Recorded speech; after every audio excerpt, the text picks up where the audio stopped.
Bienvenidos a Observatorio. El día de hoy vamos a hablar de uno de los rostros más ominosos del presente mexicano, los derechos humanos y la crisis que estamos viviendo en esa materia en México. Luis Daniel, hay una discusión alrededor del tema, o cuando menos digamos hay dos lecturas del tema. Hay quien sostiene que México vive en este momento una verdadera crisis en materia de derechos humanos y por supuesto, sobre todo del lado de los actores institucionales, hay quien minimiza esa realidad. ¿Qué es lo que podemos decir con un dejo de seriedad, de responsabilidad sobre un expediente tan delicado, tan relevante para la vida de las y los mexicanos? Probablemente la forma más sencilla de entrarle sería justamente con algunas cifras para mirar cómo estamos efectivamente en derechos humanos. Es importante decir que obviamente los derechos humanos son un conjunto, entonces tenemos derechos civiles por un lado, pero también tenemos derechos económicos y sociales por el otro lado. Entonces, pensando, por ejemplo, en los derechos civiles, algo que nos ha dejado los últimos 10 años de política de seguridad son entre 150 a 170 mil homicidios, varía la cifra según quien los cuente. Muchos de ellos no sabemos cuántos efectivamente pueden ser incluso ejecuciones extrajudiciales, pero entonces ahí tenemos una forma de violación importante que son justamente los homicidios. Si miramos otros dos derechos que son muy importantes para la integridad personal y para la vida, tendríamos también la desaparición en general, la desaparición forzada en particular por un lado, y tendríamos la tortura. Y en los dos casos ya órganos internacionales, ¿no? En un caso comités, los dos de Naciones Unidas, en el otro caso un relator de Naciones Unidas, señalaron que tanto la tortura como la desaparición son prácticas generalizadas en el caso de México. Y la palabra generalizadas no es menor, ¿no? Justamente eso es lo que hace la diferencia entre las violaciones cotidianas de derechos humanos y las violaciones graves. Todas las violaciones en derechos humanos son graves, absolutamente todas por el principio de jerarquía. Pero cuando encontramos algunos patrones en particular, como justamente el de la generalidad, entonces estamos en un marco mucho más peligroso, mucho más duro. Si a eso le sumas, para pensar rápidamente, los derechos económicos y sociales, que de acuerdo con el Coneval tenemos 75 millones de personas en condiciones de pobreza o de vulnerabilidad, pues son 75 millones de personas a los que todos los días se les violan sus derechos económicos y sociales. Hago una pausa y me quedo en el primer tema y quiero retomar los otros dos y te pregunto, Stephanie, a ver, de un lado de las explicaciones, del lado sobre todo gubernamental, estatal, lo que se dice es que en efecto las cifras podrán ser esas, pero que los homicidios, las desapariciones e incluso las torturas no necesariamente son responsabilidad del Estado, que probablemente los actores materiales y los responsables son otros actores no estatales, en concreto el crimen organizado. ¿Cómo visualizar este argumento desde la perspectiva de los derechos humanos? Bueno, por un lado, cuando estamos hablando de la tortura, por ejemplo, estamos hablando de actos cometidos por agentes del Estado o de actos en los que tienen alguna participación esos agentes. Las desapariciones y los homicidios, los casos de también ejecuciones, podemos hablar igualmente de casos de participación material directa de agentes del Estado y otros casos donde hay agentes del Estado que tienen alguna participación y sin duda hay otros casos donde se cometen homicidios por actores privados particulares, pero tenemos que también mirar cuál es el contexto, cuáles son los factores institucionales, las prácticas del Estado, las omisiones del Estado o colusiones entre actores, por ejemplo, del crimen organizado y agentes del Estado, como podemos ver en casos como Ayotzinapa, que también están posibilitando o fomentando esas conductas. Entonces no es posible descartar las cifras que hemos mencionado pensando que sean solamente actores delincuentes que actúen por su cuenta. Y además este factor que dices que hay distintas modalidades de participación de los actores estatales. No necesariamente la participación directa, me parece muy interesante esto de la colusión o incluso la omisión, que también es una responsabilidad indirecta por parte del Estado. Dice Mario, Luis Daniel usa la palabra esta, no la dice él, lo dicen como él mismo dice, instancias internacionales, de que algunos de estos fenómenos se están cometiendo de manera generalizada. Y dice Luis Daniel, el término no es menor, el término es relevante en términos de derecho internacional de los derechos humanos. ¿Por qué? Es decir, ¿cuál es la relevancia de que la calificación de estos acontecimientos sea de carácter generalizado? Bueno, porque empiezan a marcar un patrón básico, ¿no? O sea, no son casos aislados, sino empiezan a obedecer en toda la República. Es sistemático el crecimiento y también hay que sumarle eso que el marco normativo empieza, digamos, las diversas iniciativas legislativas están muy dirigidas a fomentar tanto el grado de impunidad como seguir el tema de la militarización, especialmente la Ley de Seguridad Interior, que marca, ¿no?, otra apertura a otro escenario donde se va a promover y se va a facilitar, mejor dicho la palabra, para que se sigan cometiendo las violaciones a derechos humanos. Hay muchos organismos que ya han dicho sobre la Ley de Seguridad Interior que esa ley, o sea, incluso el término de seguridad interior es un término muy abstracto, no sabes a qué se dirige, ¿no? Pero realmente obedeces al cuidado de las estructuras jerárquicas constitucionales, y en ese marco incluso la misma comisión ha pronunciado que eso es mucho de los regímenes autoritarios, ¿no? Porque diluye la seguridad pública en la seguridad interior cuando realmente eso obedece a patrones de seguridad nacional. Entonces hay una mezcla, hay extraña, hay un híbrido que ya incluso desplaza las políticas en materia criminal, y eso fomenta el tema de la criminalización, el tema de la violación sistemática de derechos humanos. Una cuestión relevante en la que está sobre la mesa en este debate sobre las violaciones de derechos humanos tiene que ver lo que ya le preguntaba Stephanie, en fin. Hay quien sostiene con vehemencia que las violaciones de derechos humanos solo las puede cometer el Estado, ¿no? Y entonces todas estas leyes, todas estas decisiones están orientadas, digamos, a mirar cuál es el grado de responsabilidad estatal en la crisis de derechos humanos. Pero también hay otras voces que sostienen, te quiero hacer la pregunta, que también constituyen violaciones de derechos humanos algunos actos cometidos por particulares. Me gustaría despejar esa variable. ¿Cuál es tu opinión al respecto? Bueno, creo que a nivel normativo es un tema un tanto complejo. En algún momento el Ombudsman Nacional lo abordaba en un programa recientemente y decía que la estructura legal e institucional está dirigida para sancionar las violaciones cometidas únicamente por agentes estatales. Sin embargo, algo que no tenemos que olvidar es que hay particulares incluso que ejercen funciones públicas, digamos, que ofrecen servicios que también deberían de estar bajo escrutinio, y me refiero específicamente, no sé, a las que prestan servicios públicos, servicios de electricidad, servicios de telefonía, que pueden llegar a cometer violaciones y que incluso ha habido casos donde han sido sancionadas porque no se adecuaban sus actuaciones a un pleno respeto a los derechos humanos. Ahora, también ahí no podemos dejar de lado la idea, el hecho de que incluso en esos casos también hay responsabilidad estatal, porque cuando delega ciertas facultades a particulares, tiene una obligación de supervisión de estas actividades y por lo tanto de regulación y fiscalización. Luis Daniel, tú centrabas en tu opinión, me parece muy relevante, digamos, porque nos ayuda esto que han dicho a entender qué cabe dentro del catálogo de violaciones de derechos humanos, porque me parece que es relevante encontrar un, digamos, conjunto bien delimitado de hechos que puedas calificar como tal.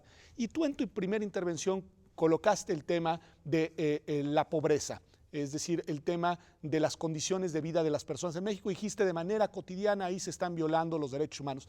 ¿Tiene sentido hacer, digamos, ese énfasis o mejor concentrarnos en el tema de los derechos humanos pensando en aquellas cuestiones que tienen que ver con la vida, la integridad de las personas? No, tiene sentido hacer el énfasis. Decía yo hace un rato que todas las violaciones a derechos humanos son graves, no hay jerarquías entre derechos, los derechos civiles y políticos son tan importantes como los derechos económicos y sociales, ¿no? Porque una persona que, por ejemplo, a lo mejor le garantiza su derecho a la vida porque no la ejecutas extrajudicialmente, o le garantiza su derecho a la integridad personal porque no la desapareces o no la torturas, si no le garantizas al mismo tiempo también un trabajo formal, un salario digno, el derecho a la vivienda, el derecho a la salud, de alguna manera estás vulnerando su dignidad humana, ¿no? Estás impidiendo su capacidad efectiva de realización. Y de hecho este es uno de los puntos más importantes, porque nosotros pensamos en algún momento en los procesos de transición a la democracia en América Latina, que en la medida que los gobiernos se hicieran democráticos íbamos a lograr evitar violaciones a derechos humanos, disminuir las violaciones a derechos humanos. Eso no necesariamente pasó. Lo que sucedió más bien es que hoy tenemos nuevos patrones de violación a derechos humanos en donde cobra mucha importancia algo que ya mencionaban, que son los actores privados, ya sea la guerrilla, los paramilitares, crimen organizado, pero también cosas como las empresas, por ejemplo, y en consecuencia también el modelo económico. Entonces, muchas de las violaciones que estamos teniendo, de los ataques específicamente a defensores, por ejemplo, de derechos humanos, vienen directamente de comunidades indígenas y están relacionadas con el modelo económico. A eso voy a ir en el siguiente bloque, es decir, quiero que nos dediquemos a pensar en los defensores y a pensar la situación de las y los defensores, pero además ustedes forman parte de eso, pero una sola provocación para cerrar este bloque, quien la quiera cachar me parece muy bien, que es, pues ustedes lo que me están diciendo es que al final el Estado mexicano es un Estado que viola de manera generalizada los derechos humanos, y ese Estado democrático es un Estado entonces responsable de estos hechos. ¿Quién retoma? Mario. Claro que sí, pues obviamente, o sea, el Estado mexicano al firmar tratados internacionales en materia de derechos humanos se obliga, ¿no? Tiene el deber de responder tanto en la investigación como no cometer acciones directas en contra de la población civil. En este marco, en el escenario que decía Daniel, de la violencia sistemática, las diversas recomendaciones, claro que sí hay una responsabilidad del Estado mexicano frente a las violaciones y frente al contexto que está pasando. Y eso tiene que preocuparle también a la ciudadanía y tiene que poner en ojo de lupa a todas las instituciones que en este caso son las que más están propensas a violar derechos humanos.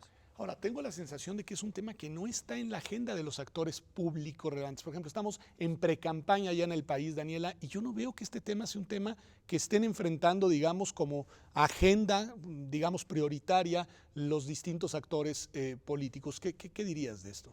Que es algo muy complicado, sin duda es muy importante, pero hablar de derechos necesariamente es atender las crisis y el contexto en el que estamos viviendo, que tiene que ver con violencia hacia periodistas, que tiene que ver con asesinatos de mujeres, con derechos de personas LGBT, y los candidatos y candidatas, o bueno, aspirantes a candidatos y candidatas, no quieren, digamos, aventarse ese paquete.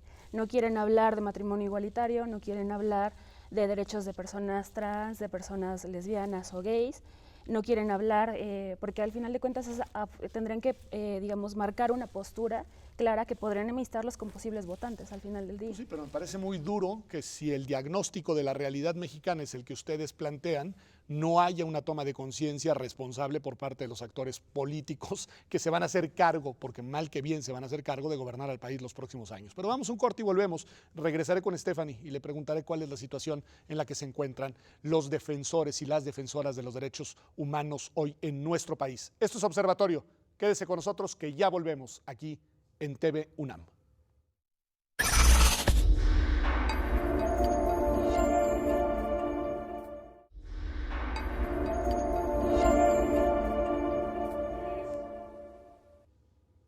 Estamos de vuelta en Observatorio y estamos hablando de un tema particularmente grave, los derechos humanos, la crisis de derechos humanos en México. La verdad es que el panorama que ustedes describen en el primer bloque del programa es desolador, es decir, lo que ustedes nos llevan a entender es que en verdad estamos en una situación crítica que además se traduce en millones, ustedes lo han dicho, de violaciones de derechos humanos en México, y hay unos actores que son fundamentales, las personas que desde lo institucional y desde la sociedad civil se dedican a la defensa, a la defensoría de los derechos humanos. Lo primero que te preguntaría, Stephanie, es quiénes son, es decir, si tuviéramos que hacer un mapa de a quiénes podemos considerar como defensoras y defensores de los derechos humanos, ¿a quiénes identificarías? Cualquier persona puede ser defensora de derechos humanos. Es decir, hay personas que se dedican a defender los derechos humanos desde los organismos públicos o las instituciones, pero también las organizaciones no gubernamentales.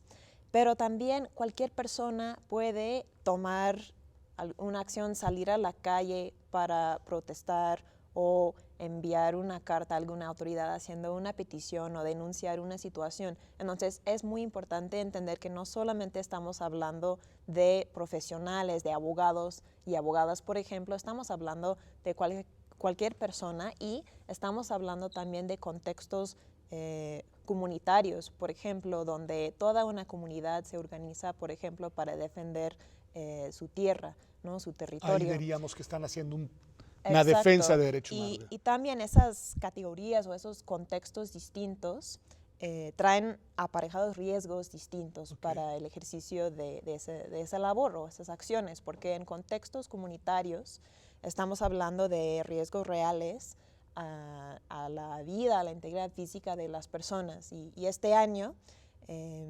como has dicho, es un panorama desolador. Durante el primer semestre y una parte por lo menos del segundo semestre del año 2017, estamos hablando de una persona defensora de derechos humanos o periodista privada de la vida cada 2 semanas. Es impresionante. Mientras que en los contextos más institucionales, por ejemplo, en el caso de algunas organizaciones no gubernamentales, hay otras técnicas de represión o de ataques, como es el uso del espionaje. Entonces, o en el contexto de una protesta, una marcha, en donde a lo mejor están participando simplemente ciudadanos y ciudadanas, los riesgos son más en el sentido de represión en ese momento. Entonces es una diversidad de contextos. En los últimos días, y me parece muy importante esto que dice Stephanie, advierte el tema de que cualquiera puede ser defensor de derechos humanos y cualquiera puede estar en riesgo al defender los derechos humanos de distintas maneras y en distintas proporciones. Pero se ha hablado mucho, y lo quiero traer hacia la mesa, no porque sea más relevante una persona que otra, lo único que quiero decir es, ha generado una gran preocupación en la opinión pública el hecho de que hayan asesinado a un titular de una Comisión Estatal de Derechos Humanos junto con su hijo en Baja California Sur. ¿Qué decir de esto? Es decir, digamos, algo que tiene que valorarse de una manera distinta a lo que nos describe Stephanie o que debe de verse como parte, digamos, de un problema general de violación a los derechos de los defensores. Luis Daniel. Bueno, en general, tal vez el problema, para empezar un poco más, de forma más amplia, uno de los líos que nosotros tenemos cuando pensamos tanto en defensores de derechos humanos como en reporteros es que se preguntan por qué tendrían que tener mecanismos reforzados de protección estas personas, distintos de los que tendría un ingeniero, ¿no? Un arquitecto, en fin, cualquier otro tipo de profesión. Y acá un punto importante, a estas personas las agreden, las matan, las desaparecen por la profesión que están desarrollando, ¿no? Por el trabajo que desarrollan, por ser defensores de derechos humanos o por ser directamente reporteros o reporteras. Entonces, por eso es importante que tengamos mecanismos primero reforzados de protección para este tipo de trabajo que ellos están haciendo, ¿no? De ahí la relevancia de hablar de estos que ahora son nuevos grupos en situación de vulnerabilidad, que antes no lo eran y se convirtieron en nuevos grupos de situación de vulnerabilidad. Ahora, sobre el caso concreto que pone sobre la mesa, lo interesante es que se supone que es una persona que hasta cierto punto tiene un mayor nivel de cuidado y de empoderamiento con respecto al resto de los defensores o defensoras de derechos humanos que hay, porque obviamente en la medida que el concepto es tan amplio, caben un montón de gente, algunos que no tienen ningún mecanismo o ninguna medida de protección, pero algunos, en particular los gubernamentales, los más institucionales, que tienen detrás una estructura, que tienen muchas más capacidades, ¿no? Que tienen, se supone en consecuencia, mejores mecanismos de protección. Cuando incluso esos mecanismos de protección son rebasados, lo que nos queda claro es que el nivel de indefensión en general de los defensores de derechos humanos es muy alto. Y de aquí un punto muy importante, no solamente son las cifras que son, bueno, Stephanie ya mencionó algunas que son graves con respecto a las agresiones que sufren los defensores y defensoras, y no solo las agresiones, sino también los homicidios y las desapariciones, sino que todo esto se da en un marco de impunidad. Y eso también es lo que genera un problema grave con respecto al diagnóstico de crisis de violaciones a derechos humanos en México. No es solamente que tenemos muchas violaciones y que tienen patrones de generalización esas violaciones, se dan en un marco de impunidad. No pasa nada cuando esos hechos suceden. A ver, Mario, una reacción a eso, porque me parece muy importante el tema de la impunidad y también los significados que eso tiene para quienes se dedican día a día a la defensa de los derechos humanos. Sí, no, pues efectivamente, como hemos venido diciendo, o sea, ejercer la labor de defensa de derechos humanos en un contexto así es bastante complejo, ¿no? De junio del 2016 a mayo del 2017 se tienen documentadas aproximadamente 579 agresiones a personas defensoras. Los contextos donde más se ubican estas agresiones son los estados de Oaxaca, Chiapas, Ciudad de México, que también obedece que en el periodo del 2016-2017 hubo dos reformas estructurales, ¿no? El tema minero, energético, especialmente en zonas como Oaxaca, Chiapas, Okay, y también eso también le sumas el tema del movimiento magisterial, que empieza a tomar mucha fuerza 2015-2016. Acá empieza todo un aparato represivo, ¿no? A callar esas voces, esas disidencias, a no negociar el tema de las demandas sociales y convertirlo simplemente a ataques contra la población civil sin escuchar las demandas, y eso preocupa mucho más porque el único mecanismo de protección, como decía Daniel, es el tema del mecanismo federal de protección. Está más documentado desde el año 2012 que se emite este mecanismo, las diversas falencias que tiene, no cumple con los estándares ni siquiera mínimos en materia de protección a nivel internacional. Es federal, y eso, imagínate los problemas de coordinación con las entidades estatales que a la fecha no han logrado realmente generar una coordinación de todos los niveles de gobierno y de generar realmente una política pública de prevención, más que generar medidas paliativas como mecanismos que, si bien deben ser importantes por la premura del momento actual que vivimos, tiene que trascender. Y las medidas policivas, reactivas o casi posviolatorias cuando actúan y no preventivas, pues es necesario empezar a trabajarlas. Desde el 17 de mayo se vienen anunciando anunciando la creación de unas unidades estatales de protección, pero por ejemplo no tienen ni siquiera presupuesto para funcionar. O sea, no se lo Entonces están no tomando van a con la servir. seriedad. Entonces, Daniela, uno de los, digamos, sectores de la población más vulnerables son las mujeres. Es decir, tenemos un tema ahí gravísimo de violencia en general contra las mujeres, de cultura misógina, machista, patriarcal, etcétera, pero también el tema de las violaciones de derechos humanos y el tema de la vulnerabilidad de las defensoras de los derechos humanos. En estos días, incluso de nuevo, como ponía el ejemplo de Baja California, tenemos un caso terrible del homicidio de una fiscal en el estado de Veracruz que se encargaba precisamente de este tipo de temas. ¿Qué decir? En específico, ¿se puede hacer un énfasis o no? O quizá lo único que hay que ver es a todas y a todos los defensores de derechos humanos con esta vulnerabilidad especial, sin segmentar por temáticas al interior del colectivo. Me parece que no es tanto segmentar, sino tener en cuenta las particularidades de los casos. En derechos humanos se utiliza mucho el concepto de interseccionalidad, hablando que una persona puede encontrarse en un mismo tiempo, en un mismo momento, en distintas categorías y situación de vulnerabilidad. En este caso, sí, una primera categoría sería que la persona sea defensora de derechos humanos, pero además también que sea mujer, porque como tú lo dices, en este país vivimos bajo todavía una concepción muy estereotipada de lo que es mujer, del papel de la mujer en la sociedad, que está muy, digamos, vinculada a actividades más en el ámbito privado. Y cuando una mujer rompe con esos patrones y sale de lo que se espera de ella culturalmente, entonces genera una reacción violenta en algunos sectores de la sociedad que todavía viven bajo esos parámetros. Entonces, me parece que tiene una relevancia muy, muy grande tomar en cuenta las consideraciones, no solamente en este caso, digamos, de una mujer que sea defensora de derechos humanos, sino que incluso pueda estar en otro tipo de categorías, como puede ser que además sea una mujer indígena, que sea una mujer trans, por ejemplo, o una mujer lesbiana. Lo que hace es, digamos, poner un poco la flecha más encima de ella para que pueda, bueno, no, más bien para que sea víctima de violencia. Ok, me parece muy importante porque haces énfasis en que sí hay que hacer distingos, pero al mismo tiempo tener, digamos, una mirada de protección generalizada. Stephanie, una pregunta que tiene que ver con lo que también nos decía Mario hace algunos minutos, que es, si miramos el país, hay zonas y lugares en los cuales él mencionaba Oaxaca, Chiapas, Ciudad de México, en los cuales la vulnerabilidad de los defensores de los derechos humanos sea mayor, o tenemos que hablar de que el problema es un problema que ya se nos generalizó en todo el territorio nacional.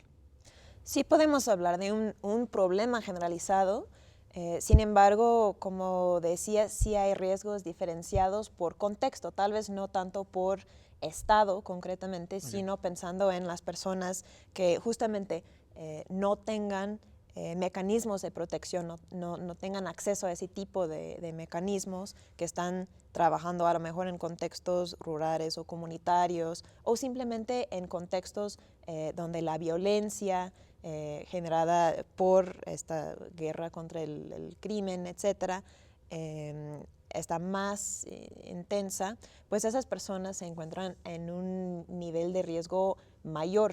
Incluso si hay zonas, podemos hablar de zonas geográficas, que por la falta de posibilidades de defender derechos humanos o de trabajar como periodista en condiciones mínimas de seguridad, se convierten en zonas negras, donde no hay información, donde no existen a lo mejor ONGs de defensa de los derechos humanos, precisamente porque no hay condiciones. Y lo preocupante de eso, bueno, obviamente es un contexto preocupante para esas personas, pero pensar en si estamos recibiendo tantas denuncias, tantos casos, tanta información de estados como Guerrero, por ejemplo, donde hay una situación muy grave, pero también hay una presencia importante de sociedad civil organizada, por ejemplo, ONGs que se dedican a la defensa de los derechos humanos. Lo mismo ocurre en Chihuahua, en Oaxaca, en algunos otros estados.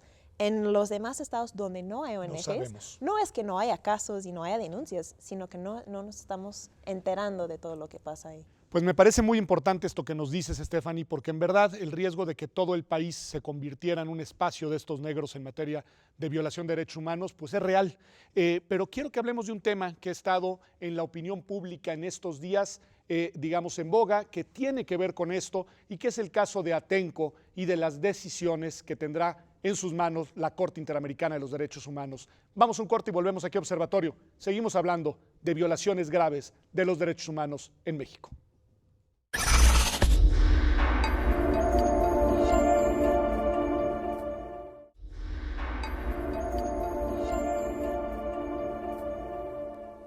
Estamos de vuelta aquí en Observatorio. Les decía antes del corte que quiero que reflexionemos a propósito de un evento relevantísimo en materia de violación de derechos humanos que tuvo lugar hace algunos años, pero que ahora se está discutiendo en San José, Costa Rica, en el seno de la Corte Interamericana de los Derechos Humanos. El caso Atenco. Primero, Daniela, te preguntaría por qué lo están discutiendo hoy en la Corte Interamericana, quién ha llevado el caso, por qué está ahí, en fin, ¿qué está sucediendo ahora en Costa Rica? Bueno, la razón por la que el caso se está discutiendo actualmente en la Corte Interamericana sin duda tiene que ver con el tema de impunidad que hemos hablado en México. El caso ha estado en distintas instancias en el ámbito nacional, sin embargo ninguna le ha dado una solución o ha, digamos, dictado una resolución que otorgue justicia a las mujeres que fueron víctimas en este caso. Entonces, bajo estos términos es que las personas que representan a las mujeres víctimas de este caso llevaron el mismo ante el sistema interamericano. Como sabemos, el sistema interamericano consta de dos órganos. El primero de ellos es la Comisión Interamericana, que hace una revisión de admisibilidad de la petición respecto a ciertos requisitos que establece la Convención Americana, analiza las posibles vulneraciones, dicta recomendaciones en caso de que encuentre vulneraciones y le da cierto plazo al Estado para que las cumpla. Incluso en este ámbito, el Estado mexicano no ha cumplido las recomendaciones de la Comisión y por eso es que la propia Comisión considera que al no cumplirlas, el caso se debe analizar en la Corte Interamericana. Y por eso es que hace un par de semanas, estas mujeres estuvieron en San José de Costa Rica presentando su caso ante los jueces y jueza de la Corte. Estefanía, una cuestión interesante del caso es, hasta donde entiendo, que el Estado mexicano ha reconocido su responsabilidad y aunque lo ha reconocido, el caso sigue en la Corte Interamericana. Ayúdanos a entender por qué. Me parece que es algo muy importante, es decir, qué es lo que motiva que estas mujeres sigan llevando el caso y lo lleven hasta su última instancia en la Corte Interamericana de Derechos Humanos. Bueno, primero es importante aclarar que la postura del Estado en el litigio internacional se ha cambiado varias veces. Okay. Actualmente Cuéntanos. el Estado lo que dice es que reconoce que sí ocurrieron actos de tortura física, psicológica y sexual en contra de las víctimas, que en este litigio estamos hablando de 11 mujeres. 11 mujeres. De las cuales, por cierto, varias en el momento de los hechos eran estudiantes de la UNAM, de aquí. 11 mujeres que representan a un universo más amplio de mujeres detenidas en un marco de detenciones indiscriminadas en contra de la población civil de Texcoco y Atenco en mayo de 2006. Entonces, estas 11, aunque no sean las únicas víctimas, son cientos de víctimas en total de detención arbitraria y de tortura, y fueron detenidas aproximadamente 50 mujeres, pero estas 11 decidieron denunciar internacionalmente que, pues como nos contó Daniela, es emprender un proceso sumamente largo. Muy largo. Interpusieron la petición inicial ante la Comisión Interamericana en el año 2008 y hasta Casi hace unos 10 días años llegan después. a la audiencia en la Corte. Entonces, están ahí denunciando no solamente los hechos que pasaron en mayo de 2006, sino también toda esta continuidad de impunidad hasta hoy. Y ahí es importante, regresando al punto, aclarar que el Estado dice, bueno, reconocemos, y esto lo dice en el ámbito internacional, no es que lo haya reconocido aquí en el país públicamente, no es que se haya retractado de sus declaraciones iniciales, más bien diciendo que las mujeres estaban inventando sus denuncias, ¿no?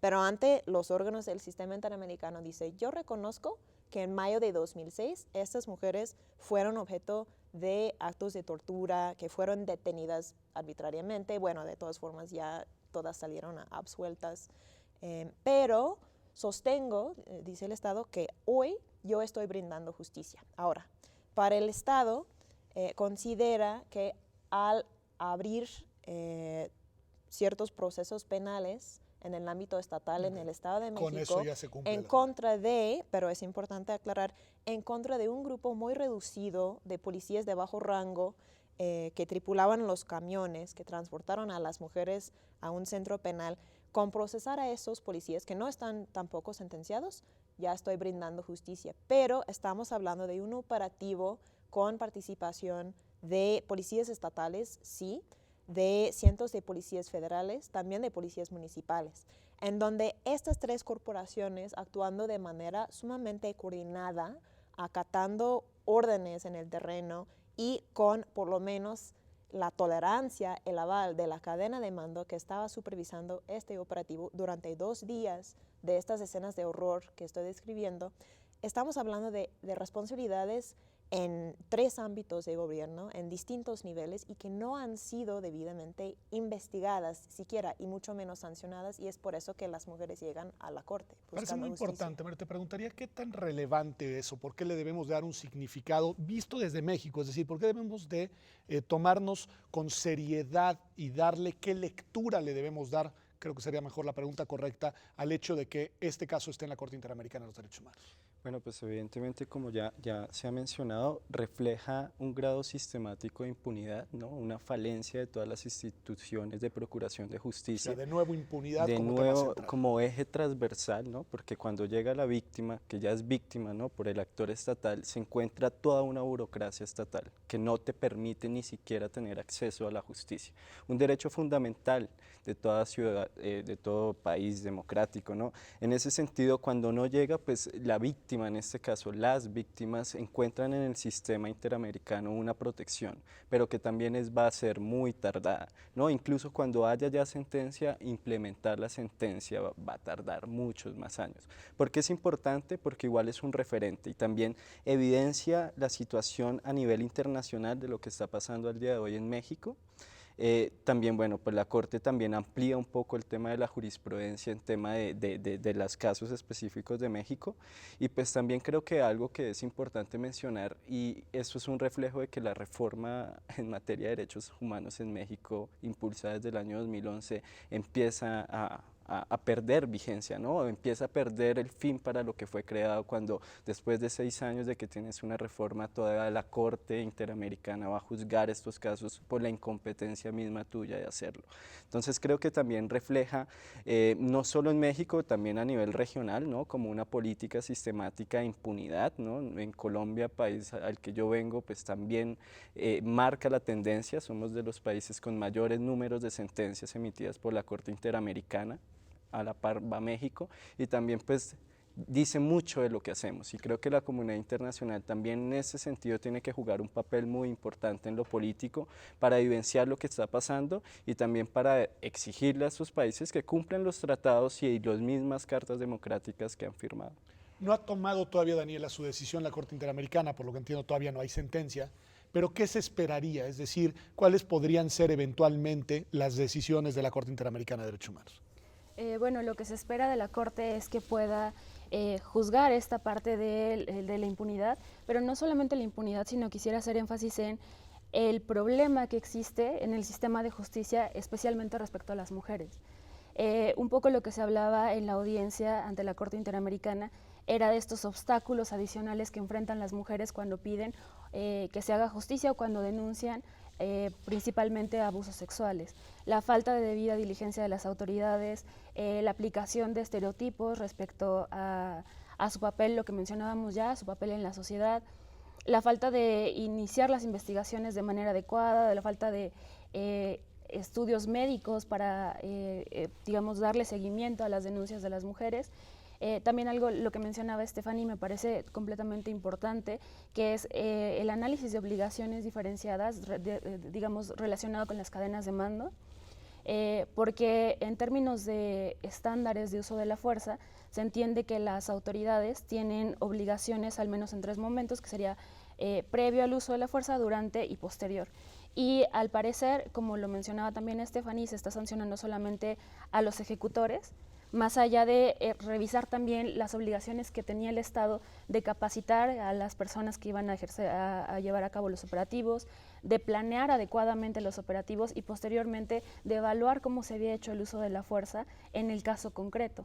Entonces, bueno, se espera que la Corte pueda analizar estos temas, que pueda ampliar la jurisprudencia que tiene, pero sobre todo, y el fin más importante, es darle justicia a estas mujeres que llevan tantos años en esta lucha para que se reconozca que ellas fueron víctimas y no fue, digamos, su culpa, que fue como ellas lo mencionaron en la audiencia. Stephanie, una reacción a esto, porque también me gustaría escuchar de ti qué es lo que se esperaría, que me parece muy claro y muy bien lo que nos dice Daniela, pero ¿qué se esperaría de la decisión de la Corte y qué efectos debería de tener la decisión de la Corte posteriormente en México? Ya nos anuncia algo, Daniel, la revisión de protocolos, de reglas, de normas, pero en fin, ¿qué se esperaría de la Corte Interamericana? Sí, las mujeres a las que estamos representando están pidiendo medidas de reparación en 3 rubros fundamentales: verdad, justicia y no repetición. Entonces, verdad sería que a través de la sentencia se pueda difundir qué es lo que realmente pasó, qué es lo que realmente pasó no solamente en mayo de 2006, sino en los años después, y que el Estado tenga que difundir el resumen de la sentencia y retractarse de sus declaraciones iniciales sobre el caso. Eso en el rubro de verdad. En justicia sería ordenar al Estado a realizar una investigación completa de todas las formas de responsabilidad a nivel no solo estatal, sino también federal. Y en el rubro de no repetición, que para las mujeres es realmente el corazón del caso, lo que quieren es justamente transformar su experiencia, el horror que ellas vivieron, en herramientas para ayudar a otras mujeres sobrevivientes, por un lado, y para ir erradicando la violencia contra la mujer en esta forma extrema que es la tortura sexual. Y me gustaría detenerme en ese tema por un momento. Yo te pediría una cosa. Vamos a un corte y retomamos perfecto. después del corte contigo el tema de la tortura sexual. Ya me parece muy relevante esto que nos han dicho: verdad, justicia, no repetición. Eso es lo que piden las mujeres que han llevado su caso, el caso Atenco, a la Corte Interamericana de los Derechos Humanos. Regresamos después de un corte para hablar de este tema importantísimo, de lo que es la tortura sexual como violación gravísima de los derechos humanos. Regresamos a Observatorio.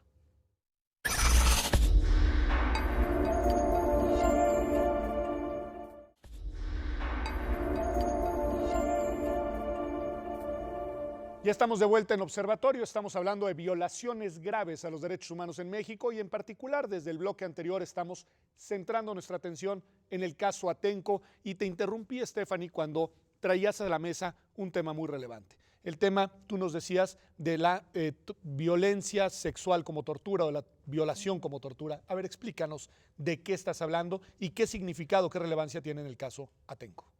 En el caso Atenco, las 11 mujeres que están denunciando ante la Corte vivieron tortura sexual, es decir, vivieron tortura física y tortura psicológica, pero también por el hecho de ser mujeres, tortura sexual.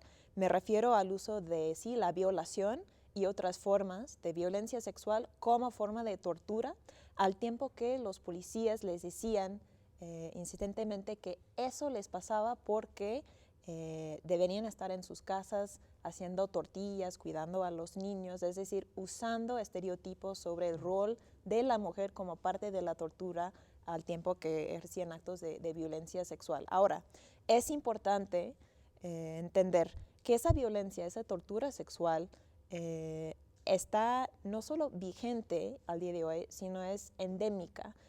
Posiblemente han escuchado de un informe que publicó Amnistía Internacional el año pasado, que se llama Sobrevivir a la muerte, donde entrevistan a 100 mujeres detenidas, de las que 72 denuncian haber sufrido actos de violencia sexual en el momento de su detención y 33 denuncian violación sexual.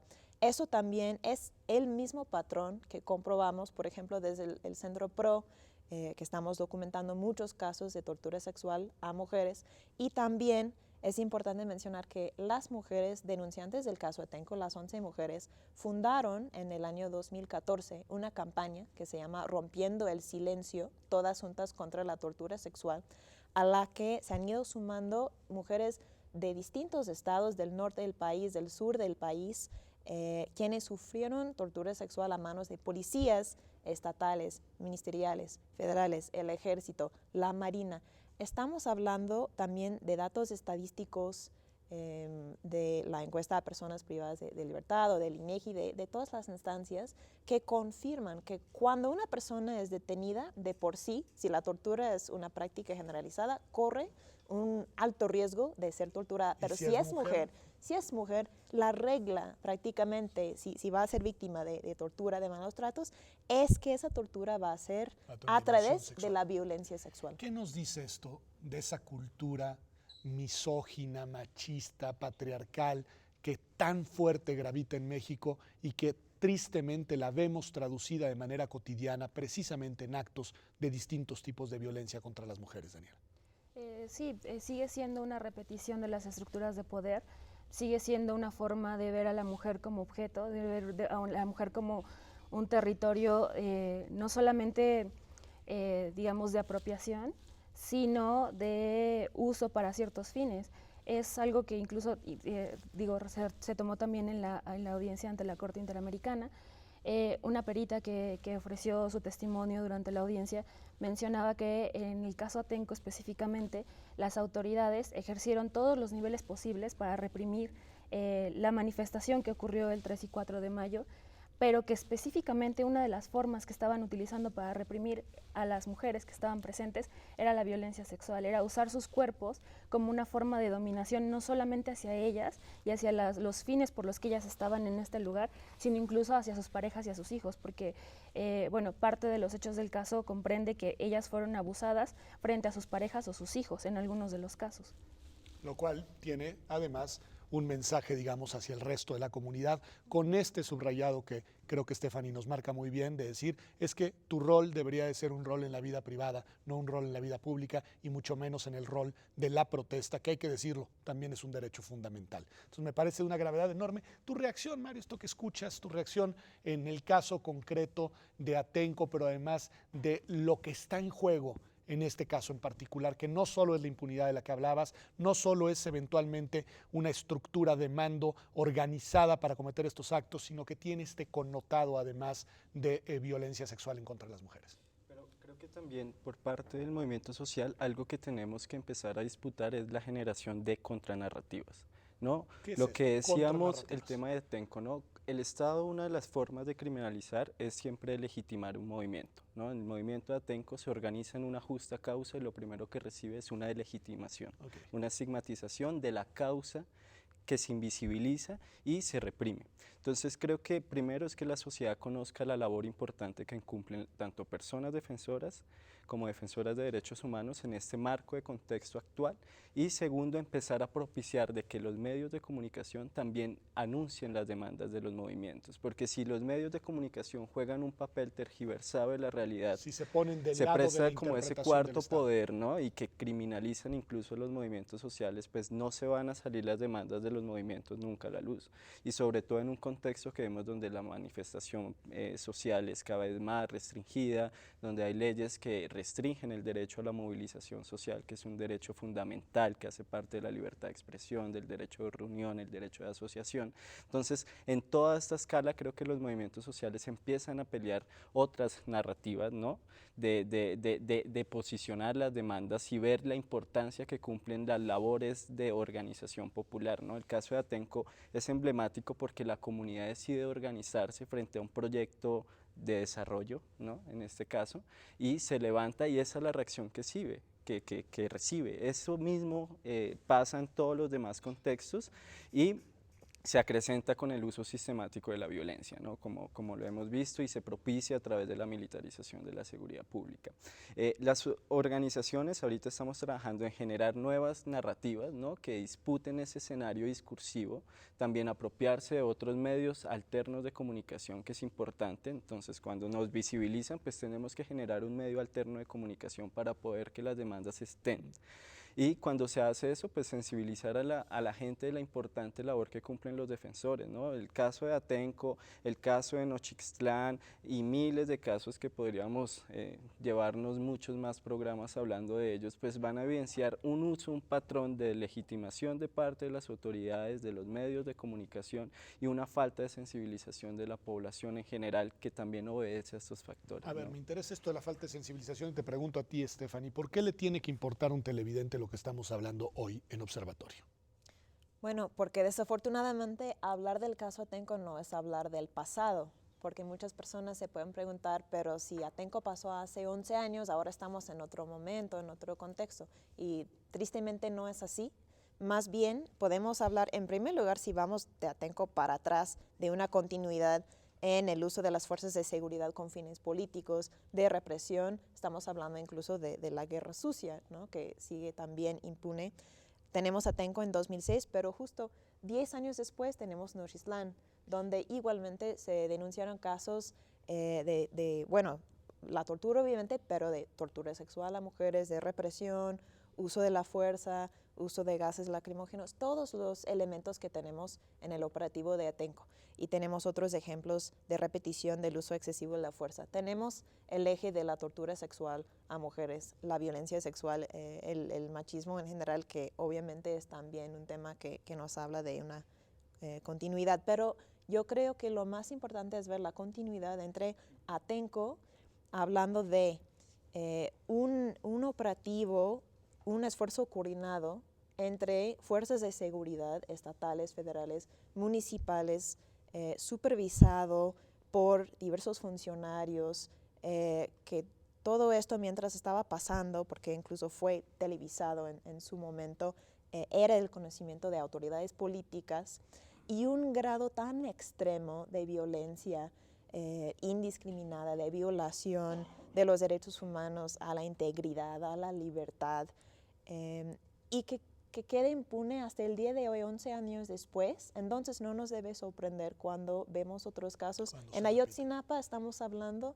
de coordinación entre fuerzas de seguridad de diferentes niveles, de una colusión de impunidad hasta obviamente de la falta de seguimiento a líneas de investigación necesarias. Es lo mismo que tuvimos en Atenco, por eso estamos aquí. Entonces, si no hay un cambio real, si no hay voluntad para seguir las pistas, las líneas de investigación que ya están disponibles para traducir esa información y documentación en justicia, en sanción, entonces vamos a seguir viviendo otros casos de graves violaciones de derechos humanos. Nos quedan muy poquitos minutos, pero quiero una reacción así, a bote pronto, de algo que me vino a la mente cuando escuchaba a Stephanie sobre el tema de hablar de Ayotzinapa y hablar, digamos, de Atenco. Y mi pregunta es, ¿por qué uno de los eventos sí generó una reacción social de rechazo, el caso de Ayotzinapa, y no lo generó igual Atenco, una movilización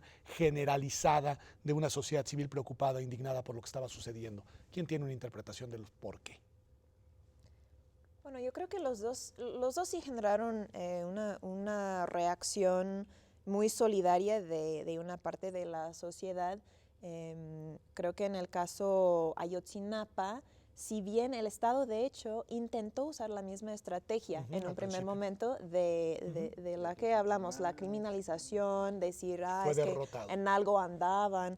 En el caso de Atenco fue más bien criminalizar a un movimiento social y también agrupar a todas las personas detenidas a ese movimiento, que no fue así. De hecho, las 11 mujeres en este caso, o simplemente se encontraban ahí por diversos motivos o porque trabajaban ahí en la zona, o acudieron en solidaridad con la población civil al enterarse de la represión.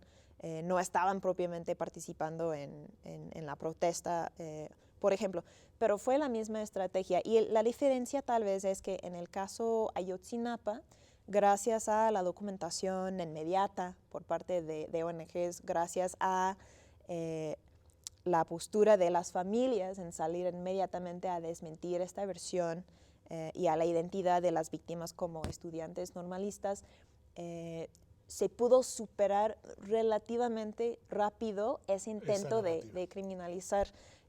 Pero ojalá que ya con la lucha de estos años, con la sentencia de la Corte, pues terminemos de también revertir plenamente esa estrategia en el caso de Atenco. Pues muchas gracias a los tres. En verdad ha sido muy interesante escucharlos, ha sido muy preocupante, muy desolador, y esperemos en verdad que en el caso Atenco y en todos los demás, la verdad, la justicia y la no repetición se conviertan en una regla, y para eso la Corte Interamericana de los Derechos Humanos tiene una oportunidad histórica.